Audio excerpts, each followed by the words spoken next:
All right, good morning, everybody. We're back. We're live. We're feeling good. You got the Aired Out podcast from the ASB Financial Studios and Fly on the Wall Productions. So nice to have you on board. Thank you so much for tuning in. We are kind of putting a wrap here on Police Week this week, which, remind me again, Raylene, is this a national thing or is this just Vermont? It is national. All right. I keep forgetting. So we have had plenty of law enforcement on the podcast this week, and I'm sure for those of you that have noticed the police officers in the window, you've probably been thinking that we've been in a whole hell of a lot of trouble over here, which we are anyways. Bill Dodge is with us, Chief of Barrytown Police. How are you? I'm good. Good morning. It's great to see you, man. You look fantastic. I do, don't I? Yeah, you really do. You really do. So you were telling me that welcome to the microphone. Back to the microphones, by the way. You've been on before. Yep. You were telling me you get up at stupid o'clock every morning and get working out. Yep. What time do you start working out? 2:30 or 3. Oh, my God. So you must be... You must be in bed at like 4:30, 5 o'clock in the afternoon. About 7:30. About 7:30? Yeah. I'm old, too, so, you know. Really? Yeah. So is that difficult? I mean, the sky is still blue. The birds are still chirping. You can smell people's barbecue grills, and you're going to bed? Yeah, I don't live close enough to anybody where I smell their barbecues. Okay. And having gotten up at 2:30, it's usually not a problem to fall asleep. Yeah. I could do that anywhere, you know. Maybe here. Depends on how interesting you are for the day. I'm so glad to have you back in here, man. First of all, thanks for carving out some time. We know you're a busy guy. Police chief, you have to be. Brad's going to be in here, by the way, at what time, Raylene? 1 o'clock. Something. Yeah, 1 o'clock. Brad Vale, who's our new chief here in the city. You've had a chance to get to know him a little bit. Yep. When he first took over, he made the rounds and met with all the local police chiefs, including me. We probably talked for an hour and a half, 2 hours. Good guy. Was he asking you about the relationship between Barrytown, Barre City? We touched on that a little bit, yep. What'd you have to say? I think it's excellent. There were never any issues, even back when I was a sergeant or a patrolman, there were never any issues with the worker bees. There were always some, the boots on the ground guys. There was some disagreements at the upper level. When Tim Bombardier was chief, he and I had a very good relationship. Larry Eastman and I have a very good relationship, and Brad and I are off to an excellent start. So I don't see any problems. Okay. Did it? And if you can't answer this, and that's fine, I understand. Was Barrytown, because I've been asked to ask, was Barrytown involved with any of these recent drug raids? We were not involved in the most recent one in Washington. Okay. We do routinely help out Barre City when they do some stuff down here, and we've had some of our own in Barrytown, which we've gotten help from other agencies from. Yeah. And the task force, they give you a heads up that this is in the pipe? They will sometimes. More times than not when it's occurring in our area. Yeah. Sometimes if it's outside of the area, we don't hear about it until later on, but I don't think that's anything intentional. I think sometimes things just slip through the cracks. I want to ask you how you became chief, but let's go back to the beginning. Where'd you go to high school? U32.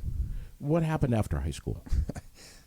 Well, I really had no intention of going to college, but I was into the fire department, EMS, and my parents were really big on me going to school. So I actually went to a year of nursing school, and I think coupled with the fact that I was young and maybe not ready for college, that didn't work out so well. Okay. After that, I actually went to New Hampshire Tech to become a full-time fireman, and got my associate's degree in fire science, part of that being classes in fire investigation, and just kind of fell in love with the law enforcement investigative aspect. Mm-hmm. Left there, went to Champlain College, got my degree in law enforcement.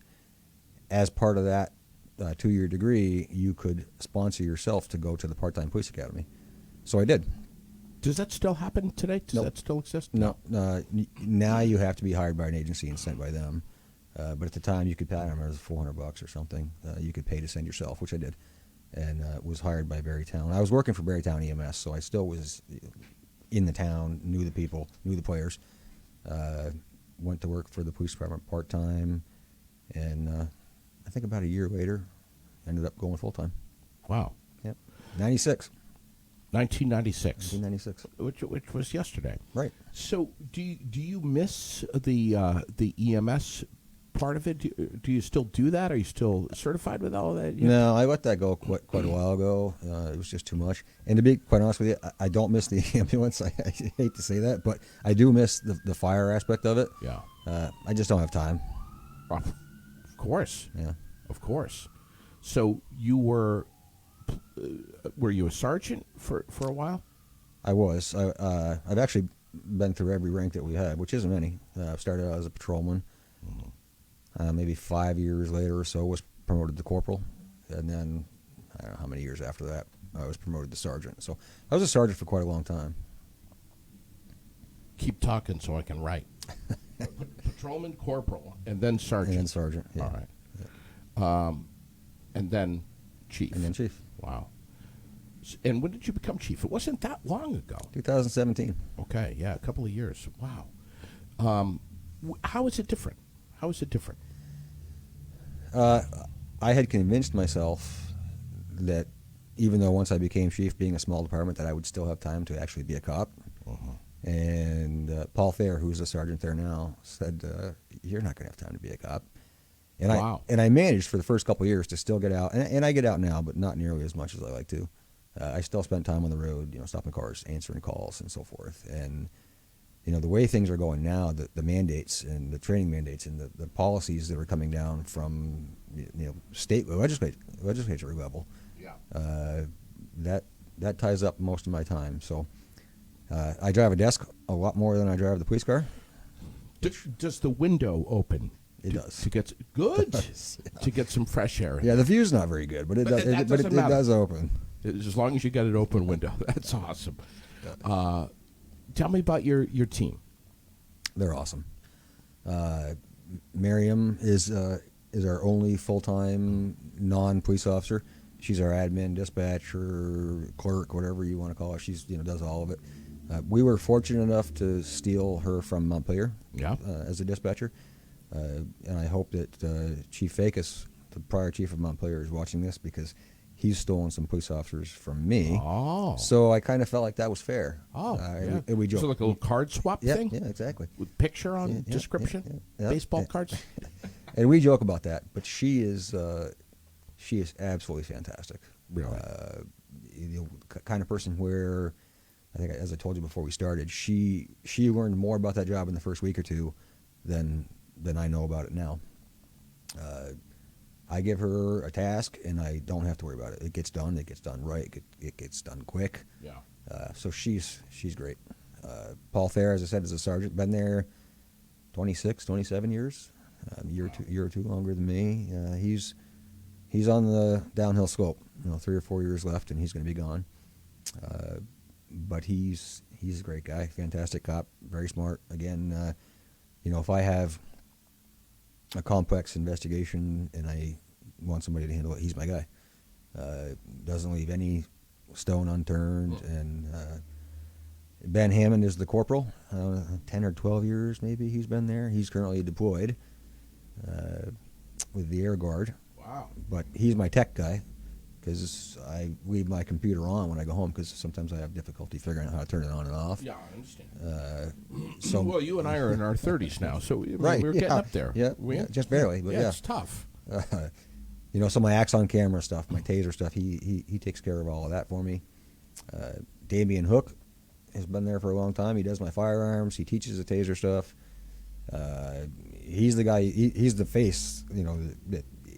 Just everybody loves him. The Chelsea guy. Down home guy. Everybody loves him. Smiles and so forth. So he's the guy I send to talk to somebody when I want them to be happy. Joe Tremblay, fairly new guy, retired from the military, just graduated from the academy not too long ago. Thatcher Morrison, another Chelsea guy, hard worker. He's in the police academy right now. Gabe Wendell's working 40 hours a week's not a full-time employee, but he's working, overnights, and he's my traffic guy. So I got a good crew. Yeah. I'm lucky. Can it be bigger? It can always be bigger. Yeah. We've toyed over the years with asking for another position or asking for a detective's position, and the hard thing is, we always seem to have an open patrol slot. We're slotted for 8 people, including myself, and we always seem to not be at full staff. So it's hard to ask for money for an extra position when you have a hard time filling the ones you have now. And that's the problem. I truly believe that the town would support that. The select board, the manager would support another position, but we just can't find people. Yeah. Recruitment and retention, 2 big R's right there. And I think fair to say many police departments, if not, my God, all of them in America right now are facing issues with that. Yeah, I don't know of a department that's full staffed. Yeah. I have said on the air, and maybe got a little push as a result, but what the hell, that because it's true. People are just, I say people, young folk coming out of high school and in their late teens, early 20s, are not lined up and tripping over themselves to get into the police academy. Not even close. Back in the day, it was 100 applicants for one opening, and now it's 100 openings for one applicant. So, matter of fact, Kyle Laughlin was an officer we used to have. He left and went to California. We posted for his position, and how many applications do you think we got? 0. Wow. Yeah, 0. So, and it we're all competing against each other. Yeah. Agencies are, I don't know if I want to use the word steal, but that kind of fits. Right. Because if you can find somebody who's full-time certified, then you don't have to send them to the police academy and so forth. And then the ones that are coming out of college that do happen to want to get into law enforcement can go anywhere they want. Sure. The culture of today, the political climate, and so many other factors. This is a whole new planet that's going around right now, and even before George Floyd and all of this, there's so much sensitivity right now. Everybody's, even pre-COVID, man. I mean, everybody's ticked off about something, and everybody's got a finger to point about something. And I was chatting with this gentleman out in Texas. His name is slipping me right now, but he's the vice president of the Fraternal Order of Police. And we were chatting about when the whole defund the police movement was trying to kick into gear. A lot of frustration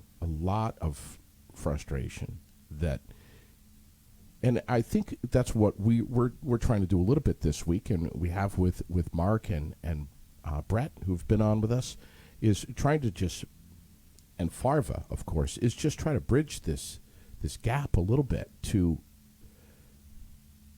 just remind everyone that just because the uniform is on doesn't mean that you're not a regular human being. You're not a husband. You're not a father. You're a regular guy that's frankly just trying to do his damn job. Yeah. So a couple things. I guess maybe you could compare us to a vacuum cleaner, right? Like nobody wants us to come out of the closet until they need us to do something. Other than that, it's, we don't want to see you. Right. But when we call you, you better be there as quick as you can. Right. And, I can tell you for sure that my people, all the people that work, and I say with, not for, because we work together as a team. And, yeah. They come out here every day and they do the job to the best of their ability, and they do it on Christmas, and they do it on Thanksgiving, yep. and they do it on the 4th of July, and they do it on their kids' birthdays. Yep. And they miss their kids' baseball games. Yeah, exactly. I mean, Christmas Eve this year, I was out working. Well, my family was home having dinner, and I'm not whining. I'm just saying, remember that, right? And that's what we do, and we don't bitch about it. Right.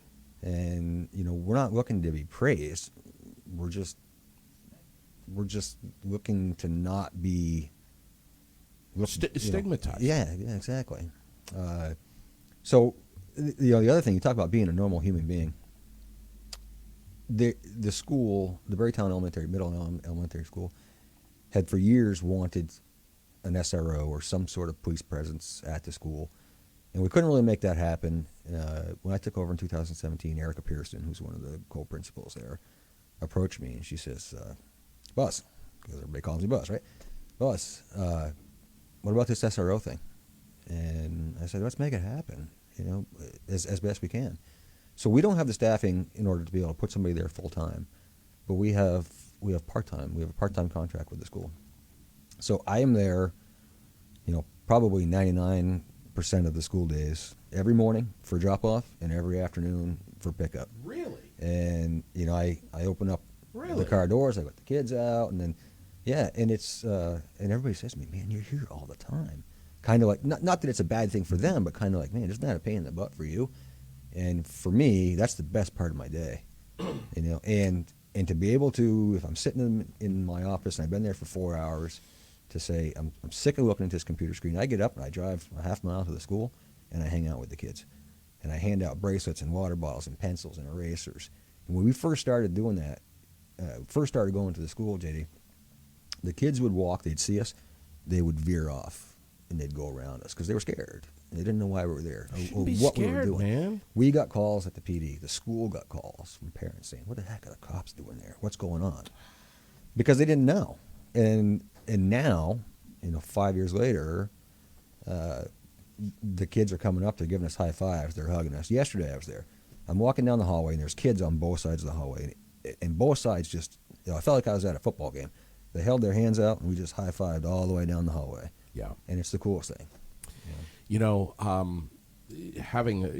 we both have kids who are right around the same age, but having a little 7-year-old, I remember when Lily was like 5, 4, somewhere in there, and explaining at the fairgrounds, at the wherever we were, Tunbridge, whatever,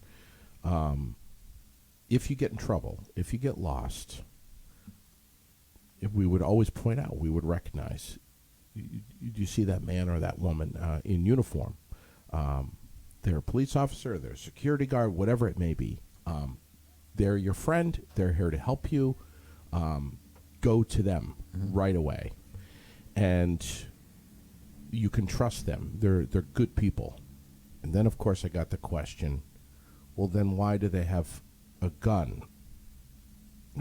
So you have to think quickly and be How'd you answer that? Because there are bad guys in the world, and that it's their job to protect you. I mean, you talk about the two biggest words of law enforcement: serve, protect. That's it. Yep. Well, that's it, and that's what it should be: serve and protect. And they're going to serve you, they're going to help you, but they're also going to protect you, and they're protecting everyone. So I spent all day Wednesday at the school reading books to the kids, going from classroom to classroom to classroom, reading books. So awesome. And I got asked that exact question by one of the kids. "Why do you have a gun?" And I said the same thing: to protect you from bad guys. Yeah. So, yeah. I got all the questions too. Have you ever shot anybody? No. Oh, you got that? I got all that. Wow. And how old are you? And Oh, yeah. and I said the same thing you said earlier. I'm in my 30s. Yeah. 30s. Yeah. Some of the guesses were in the 60s, but that's probably because of the hair. Yeah, right. No, listen. When you're putting in the hours that you're putting in, you're in the cruiser. It's 90 degrees outside. You don't have time for hair. There's no time to fix hair. You got to go. Right. Look at Farva. But are we making some headway, either in your opinion, nationally or localized, central Vermont, or the state, with regard to recruitment and retention? Are we making any headway, or are we kind of, frankly, sinking? We're sinking. Yep, we're sinking. Thank you for being honest with that. You go back, a few years prior to the defund the police, prior to the George Floyd. We were having issues then, not nearly as bad as we're having them now. There were police officers that were taking their uniforms off and saying, "To hell with this! Yeah. I'm retiring right now." Yeah. Go ahead. I'm sorry to interrupt. No. So, we're having issues then, and then we end up with the defund the police movement. A lot of these people, these agencies, these municipalities that did that are realizing how big of a mistake they made. So they're, now we need to refund the police. Well, if you're at 3 and you go back to 0, then your improvement would bring you back to 3. It's not going to bring you to 5 or 6 or 7 or 8, where we could have been. You have a deficit. Where we could have, not had this 2 or 3 year. Sure. It's a really frustrating time. And not the most popular time in the world to be in law enforcement. No. Raylene and I were having a back and forth the other day. Is it disrespectful to say cop? And what's the deal with that? I don't think so. Yeah. I mean, some people may, but I got yelled at. I got yelled at one time when I was on the air on Froggy because I said a cop and a police officer called me up and yelled at me. Listen, I've been called a lot worse than that. So if you want to call me a cop, I'm okay with it. Listen, we both know, all too well, that here we are, because you're moving around so much. Here we are, the middle to end of May, and look at what's happening. All of a sudden, we've gone from winter to summer. This is, and I said this the other day, this is the time when we are rolling down the windows, we're turning the music up, we're more socially active, our cell phones are ringing, we're hitting backyard barbecues, we're maybe hitting the sauce a little harder than we did over the winter. We're recoiling here. We're springing back from a rough winter. Not only Mother Nature, but also normal isolation, but especially throw COVID into the mix. Mm-hmm. We've all gone fucking crazy, and we just want to have a good time, and we're out just ripping. It doesn't matter if we're on 4-wheelers, if we're on side by sides, we're boozing, we're having a great time, man. We're speeding, we're talking on the cell phone, we're not buckled up. We got click it and ticket right here in front of us. Am I right? You're 100% right. I've been asked several times, what's the main complaint that we get in Barrytown? And it's motor vehicle stuff. It's what you just said, the speeding, the don't stop the stop signs, those things. And listen, I'll take that as our number one complaint any day of the week over, what some of these other agencies are dealing with. Sure. But nonetheless, it doesn't make it any less dangerous. Yeah. So, we do a fair amount of motor vehicle work in the town, and thanks to Governor's Highway Safety Program, we get some grants to do that kind of stuff. Yeah. Buy some equipment. You'll probably see our speed limit signs, the flashing speed limit signs that we have in the town. Oh, I've seen them. Yeah. So, slow down. Of course we want you to have a good time, right? You have a good time. I have a good time, sure. Yeah, I got a side-by-side, and the girls and I go on it. We love it. Yeah. But be responsible. Yeah. Right? I mean, you've got a kid. I've got a kid. I've seen your posts about the idiots that fly by your house and end up on your lawn or take your fence out and so on. So you've seen those? I've seen them. Oh, boy. Okay. Yeah, I mean, it's listen, you have a basic responsibility to be somewhat of a responsible member of our community and as a citizen, but you also have a responsibility as a son, as a father. Just smarten up and If you're gonna booze it up and get naked and throw yourself in the river, do it so responsibly. Don't get behind the wheel and start zipping around and acting like a buffoon. Yep. Yeah, you're right. I mean, I've got I've got one daughter that'll start driving in a couple of years. Oh my good Lord! And another one's going to be a little bit longer. But the oldest one I think is going to be a very safe driver. The younger one, I'm not so sure.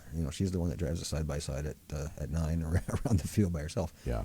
But I'm a little nervous about them being out on the road. Of course. To be honest with you, I see more people. Maybe I'm more aware of it now, but I see more people on their phones. Even in the day and age of Bluetooth, every car's got Bluetooth, sure, right? But they still got their phone up to their ear, I know. Driving down the road. Or you can, they're doing this, and you know what they're doing. Yeah. Right? You know the phone's between their lap and they're texting. They sit at a stoplight or green light for 15 seconds. Yeah. So, do you think is Vermont being tough enough on violations, seatbelt, cell phone, device? Brett and Mark were in here the other day saying we can only get you on the seatbelt if we've pulled you over for a primary. Yeah. So I never could come up with an answer to that. Why the seatbelt violation is a secondary violation, not a primary violation. I mean, the state is all about how much money goes into click it or ticket, and and we're only getting $25 a whack. Yeah, yeah. You get $25 a whack if they've already buckled. But listen, if you stop and you buy one beer on your way home, and I'm not advocating this, of course, but you stop and you buy one beer on your way home, and you crack it, and you're drinking it on your ride home because you've had, you've been working in the woods, whatever, all day long. You're looking at a $400 and some odd fine. If you put your, 2-year-old or 1-year-old in your lap and drive home, it's $25. Riddle me that. Does that make any sense to you at all? Who's making all these rules? Is this the Vermont legislation? Yeah. Are they in touch with law enforcement, or are they out of touch? I don't know.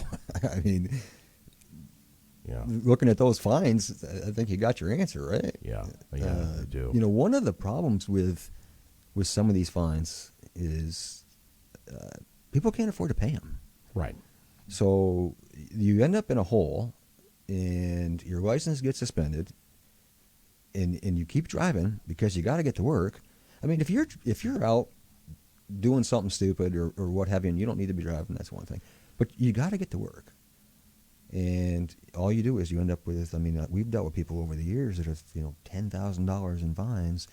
Some of them obviously well-deserved, right? But yes. But I think we need to find a way, and I don't know what the answer is. Yeah.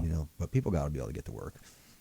And especially, we talked about it with the boys the other day. We live in a rural area. I mean, if you live out in Washington or Chelsea or whatever, and you're working in Barre or Montpelier or Dartmouth, you got to get to work to provide for your family. Yep. And it's difficult when you screwed up, which we all have, and then you're not able to foot your bill. Mm-hmm. Well, what about? I've heard a lot of complaints come out of Barre City and Barrytown about loud exhaust pipes. Now, when you and I were kids, little kids in the 90s, when you had a muffler that was bad, or exhaust that was you could get a ticket for that. Mm-hmm. You still can. What? You could still get a ticket for that. What's up with these new? What are they? Cherry pipes? What the hell are they? The cherry bombs or the tin cans or whatever they call. I don't know what they call them. I really enjoy seeing the $500 cars with the $2,000 exhaust. But anyhow. Me too. On one hand, that can become a quality of life issue, for people if it's in their neighborhood and so on. On the flip side of that, we're a one-man show 99% of the time, and you got to triage. So if you have a domestic complaint or what have you, And we do get the complaints about the loud exhaust. Just can't always get there. Well, not only are they loud, but they're popping. Yeah. And it's like gunfire. And people's chickens and dogs are getting traumatized by this. Yeah. Not to mention if it's 10 o'clock at night and it's going by your house. Bang, bang, bang, bang, bang, bang. But we can't. Can we give a ticket out for that? Yep. We can. Yep. Same ticket that if you just have a shitty exhaust system and it's loud? So you can get a defective equipment ticket. Defective equipment. Yep. Of course, they've changed all the inspection laws, and to touch on that on another note, the front plate.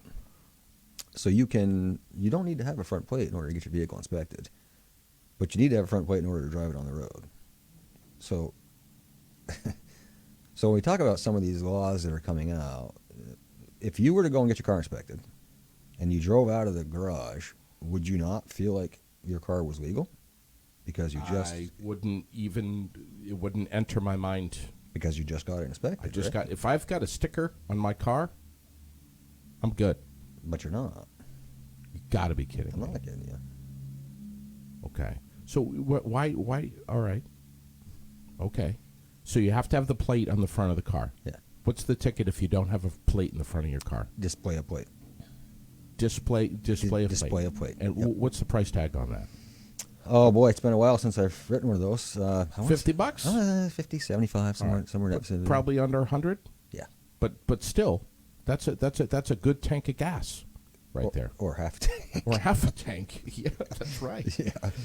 Yeah. Wow. Funny story. So we were watching TV last night, my kids and I, and she sees, I don't know, one of these ads that comes on for whatever for $19.99 a month, right?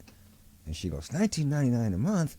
Boy, that's 2 gallons of gas. And she's 9, right? So I said, yeah, just about 2 gallons. Yeah, close to it.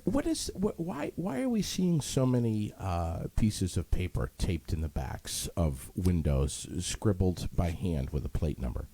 So with COVID, you couldn't go into DMV, get your registration, and so on. So you could print your temporary registration off the computer. So I think some people, I don't know whether they either couldn't get them printed or lost it or it got destroyed or who knows what.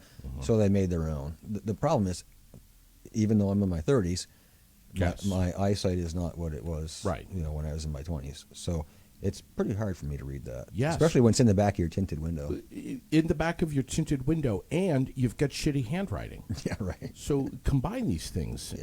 Yeah. And dirt, mud, yeah. And we have no way, without calling DMV, we have no way of running temporary license plates. So wow. The databases we have and dispatches have we can't run those. Why? I've always wanted to ask this. Why does it seem like every time a police officer pulls over a car, maybe I'm wrong, it just seems like I've noticed this. When they walk up to the car, they touch the back of the car. Yeah, it's funny you asked that. I was asked that probably 3 months ago by Jen Nye, who's one of the other co-principals at the school. So twice now. Really? Yeah, and I think I haven't been asked that in the last 20 years. A couple different reasons. We want to make sure that the trunk is secured. We even though it's coming around, we're reading about it in the papers. We still live in a fairly safe area. We don't have the people waiting in the trunk to ambush us. Wow. But if the trunk is open, we make sure that it's secured. Then they're not going to be able to get out as easy. And we leave our fingerprints on the vehicle, so that if something happens later on, we've tracked down that vehicle, my fingerprints will be on the back of it. Stop it. Okay. Are you serious? I'm dead serious. Yeah. That's amazing. Yeah. That's part of the training. That's part of the training. You do that. Yeah. My God, there's so much stuff to remember. That's amazing. It's amazing. So, just quickly to go back and recap the exhaust. If you have a loud exhaust, and they pass right here in front of the studio all the time, every day, bang, bang, bang, bang, you can get a ticket for that. You can get a ticket for it, yeah. And don't ask me what they are because I don't know. But there are decibel levels. Unfortunately, you'll find most departments don't have the meters. To measure that. We don't have. Well, you'd have to have a meter guy sitting in a lawn chair with the meter all day in someone's front yard. So defective equipment would be the classification for the ticket. Mm-hmm. But what if the argument was my equipment's not defective? I purchased this cherry bomb, and it's new equipment. It's not defective equipment. I bought this online. You can buy a lot of stuff online. Hair replacement. Yeah. Yeah. So just because you buy it online doesn't mean that it's legal. Different states have different laws. Maybe it's legal somewhere. I mean, is it illegal in Vermont? It is illegal to have. Like I said, there's the decibel level. Okay. Which I don't know what they are, and some would argue that any deviation from original equipment is considered defective equipment. So, is it a winnable thing? Probably not in this state. Okay. There's a lot of people that are ticked off. You've heard you've fielded phone calls and emails, I'm sure, from people ticked off at the loud popping exhaust. Yep. Again, sometimes, when you're triaging calls, how do I say this nicely? Oh no, I know what you're saying. When you're triaging calls and you've got your choice of going to X, Y, and Z, or we fit that in when we can. Right. You have to prioritize constantly. Yep. And I'm sure you've got this little old lady that says, every day at 2:00, there's this blue car that passes in front of my house and scares my chickens. We do get those. Yeah. No more canine. For you? Not for me personally. I'm going to say probably right up until the day I retire, so I might as well just probably say no. All right, but we do have a canine unit for Barrytown. We do. Tell me about it. And I actually, if he watches this, he's probably going to be upset because when we were talking about my staffing, I left him out. Well, let's give him some extra love right now. Leo DePrato. You talk about people coming out of high school. We hired him at 19 years old. And funny story, Paul Thayer said, no way, absolutely not. No way are we hiring a 19-year-old. And I said, well, yeah, we are. Fast forward a year down the road, and Sergeant Thayer says, I'm really glad we made the decision. We made the decision to hire him. So I said, yeah, you can take some credit for that. But so he's been with us now for 4 years, I think. Like I said, we hired him, almost fresh out of high school. Really good kid, hard worker, and he started coming to. So even long before Huey passed away, I got my instructor certification so that I'm what's considered an in-service instructor, so I can teach the monthly trainings that are required for the canine handlers. And he started coming to my trainings, even though he didn't have a dog, because I did, to learn. And so he was kind of the obvious, very physically fit, which is super important. Yeah. He was the obvious choice to take my spot. So I think, maybe a year and a half ago now or so, we had planned in the budget to have a dog. Of course, the budget starts in July. An email was sent out from a lady who was a Border Patrol agent up on the Canadian border in Vermont, who had a litter of puppies and wanted to donate one to a smaller agency. And so I went to our town manager and said, "Look, we have an opportunity here to get a dog for free. How comfortable are you that this canine section of the budget is going to pass?" And was Leo already in place at that point? He was. He was going to be the handler. We knew he was going to be the handler. Okay. We just didn't have a dog yet. Huh. So we drove up and looked at the puppies and picked the one that we wanted.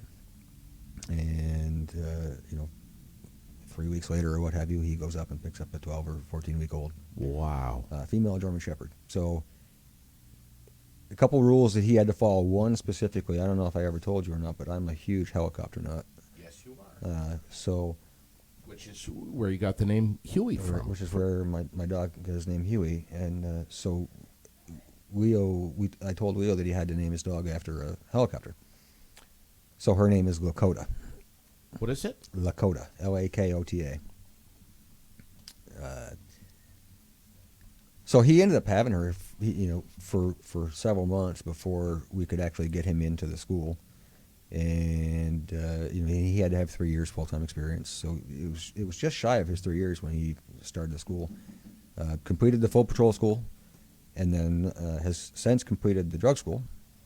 So she's fully trained in narcotics detection and patrol, which is tracking, trailing, evidence recovery, building searches, all the handler protection stuff. She is amazing. Really? Yeah, she's an awesome dog. Isn't this amazing? It's incredible to hear that. These German Shepherds are just something that's plugged in up there in the circuitry of those dogs. Where, we did one our in-service day yesterday for narcotics, and she's amazing. She's a great dog. Performed well. Yeah. So we've got a pretty good bond between Leo and Lakota. Yep. So they're moving around. Yep. She's got more energy than either of my dogs ever did, and she's got to be two-ish now. More energy than Huey? Oh, crazy. She's all over the place. Yeah. Some of the demonstrations that I remember you doing with Huey during Cause for Pause were just absolutely amazing. Now, did you ever meet Tinzer, my first dog? I think so. I think that was what year are we talking here? So he would have passed in 2002.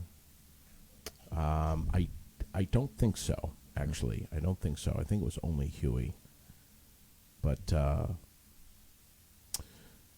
there was a particular dog that was Vermont State Police. Cole. Yep. Cole kicked my ass badly.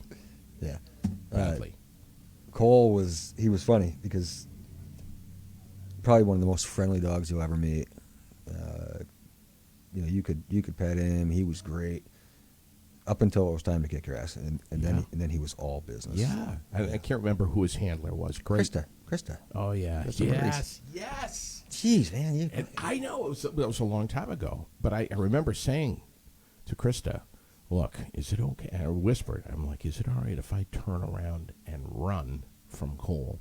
And she said, she kind of smirked and said, "Yeah, go for it. You're not going to get very far." Hell no. And man, I had that Kevlar suit on or whatever it is, and I took off, and I just felt this weight on my back, and he took me down. Yeah, he was a big dog. He got a hold of the back of my thigh, and was dragging me. Yeah. So we used to, when we would do the aggression training with him, we always try to make sure that we were wearing either at least the pants in the sleeve or the pants and the coat. And I can remember one day at training, I said, no, it'll be fine. I'll just wear the sleeve without the pants. And I still have the shirt with the bite hole in the back of it. Come on. Where he didn't get me. He got my shirt. But yeah. Really? Yeah. Thankfully, he didn't get me. And Huey was a badass too. Yeah, Wow. yeah. Huey was great at fantastic tracking and drug dog. Didn't care so much about the aggression stuff. But still, though. But also, wasn't the most friendly dog either. Yes. So, again, great tracking, great drug dog. I can remember we go into schools, Krista and Alex Comtois, another trooper. Yes. And the only thing that kind of stunk was when it came time for the kids to play with the dog. I had to step back and because we just couldn't take the chance. But Lakota's been in our elementary school and visits the classrooms. Matter of fact, when I was there Wednesday, nobody wants to see the old bald chief, right? No. When are you bringing back the dog? Yeah. So we're going to pick a day before the end of the year and go back in and visit some classrooms. And the kids understand what it is that these dogs do, what they're trained to do. Yep. So remarkable. Yep. And they understand that the dog is very focused and just preconditioned to always be on alert and be thinking and observing. It's funny the things that, I don't know if trigger is the right word, but both Huey and Tinzer, as soon as because back in the old days, when I had my first dog, we didn't have the door poppers that would open the back door of the car. Yeah. So you would put down the driver's window, and the dog would jump out that window if it needed to. Sure. So anytime I put my driver window down, for whatever reason, they're right there looking, because Yeah. it didn't make any difference why you were putting it down. Or handcuffs, clicking the handcuffs. Tinzer hated that. Would hear that sound? Yeah. Really? Because he knew that I was going to be grabbing hold of somebody. And So you had something that would open your door remotely? I did towards the end with Huey, and then most everybody has them now. But it's just a little square thing that goes on your belt. You just push the button, and the back door of the car opens up. Yeah. And the dog wouldn't go for it unless it got orders. Out of the car? Yeah. Hypothetically. Hypothetically. That's what we train them for, yes, is they're supposed to stay in the car until they're called out, regardless of whether or not the door opens. Yeah. I remember Mark, is it Sheetal? Schitzel, Yeah, something like that. yeah, Schitzel, something like that. The state game warden. His dog. Yep. Unbelievable. Yep. I mean, he'd open up the door and the dog would sit there and he would say, we're going to get going. We're going to be grabbing each other, but the dog won't come out until I call for him. Incredible. Yeah.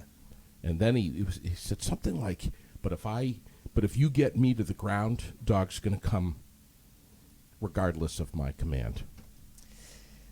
Yeah, we changed that. That didn't used to be. So I also sit on the state's Canine Committee. So we review the standards. We review all the bites in the state. It didn't used to be that way. It used to be the minute that you did anything assaultive towards me, the dog would come out. And we changed that to kind of come in line with what some of the other states are doing as far as, do we really want the dog making the decision whether or not they bite somebody? Right. And I can argue that either way. Yeah. I'm a small guy. I'm 140 pounds. And if somebody gets a hold of me and incapacitates me for some reason, I want that dog to be able to come out on its own without making a decision. Yeah. So. Wow. Do you miss that? I absolutely miss that. Miss that? Yep, out of everything I've done, the firearms instructor, the bike patrol, the field training officer, that was absolutely the most enjoyable time in my career. Will you come back to that? Is that in the cards? I don't know. I mean, it's there's a couple different reasons why I chose not to this last time around. I mean, with Buddy. Yeah. Having lost those two dogs, they are, and I've always said that there's no person that you could put in that car with me 40 hours a week that I would still like on Friday. Nope. But that dog was with me all the time. Work, home. If I went for a creamy, the dog went for a creamy. Yeah. Right. So I took that kind of rough. Yeah, you did. Both times around, and didn't want to do it. I didn't care about getting a puppy and having to get up at 2:00 to take it outside. With Huey, I trained him all myself. We never went to the police academy. Wow. We did it all myself, and then we went down and we challenged both exams, and he passed them both the first time. Wow. So that it wasn't the work that bothered me. Right. It's losing them. It was a huge, massive emotional investment. I understand. I think most people would. But it seems like Leo's doing a great job. And tell that old feller in his early 20s now that we'd love to get him in here with Lakota sometime this summer. We will absolutely make that happen. I've told him if he keeps on the same track, he's going. Matter of fact, he's doing online classes, so he's going to get his bachelor's degree. So really, he's and he's one of our. He's an acting corporal right now. Well, Ben Hammond is deployed. So in his short period of time, he's already doing supervisor stuff. He's already doing the dog stuff. He's one of our field training officers. He's our use of force instructor. If he keeps going the way he's going, he'll take my job someday, if he wants it. Unless I can talk him out of it beforehand. Yeah, we'll see. Might come down to an arm wrestling match. I think I would probably lose. Really? Yeah. All right. Yeah, but I think you're doing a marvelous job as chief, and I think your department is as well. Could use a few more police officers. So if this is something that you or maybe someone is even remotely thinking about, keep it local. Stay right here. Get over and chat with Chief Dodge. Come chat with me. Come and do a ride along. Come see what we do. Yeah. Absolutely. Yeah, I would love to do a ride along sometime. Yeah, anytime. I'll stay the hell in the car. I'll stay buckled up. Buckled up. Yeah, Okay, buckled yeah. up. Yeah, exactly. Awesome having you in here, man. Yeah, I appreciate it. I appreciate you. And behalf of everyone here in Central Vermont, thanks for all you do in your department. We need you. We love you. And mostly, we rely on you, as we do. And Police Week continues. We just got word that Chief Vale, Barre City, had to cancel. We understand these things. And we said to Mark and Brett the other day, and they had some stuff that was coming up at the last minute too, and it was questionable whether or not they were going to make it. What you guys do for a living, we understand if you have to cancel at the last minute. So we'll try to reschedule them. Chief Vale, Brad Vale, Barre City Police Chief. But Rachel's going to be with us at 12:30 talking about coins for cops. You got yourself a coin. I did. We're going to share that picture in a little bit. We also have some canine coins. I need to get you one of those I would love one. with Dakota's picture on it. I would love that. And Sergeant Dan Bennett, Vermont State Police, can be with us at, I think, 1 o'clock-ish, right around there. So thanks, everybody, for tuning in. Thank you, Chief. Appreciate it. Can I say hi to Sherilyn? Please say hi to Sherilyn.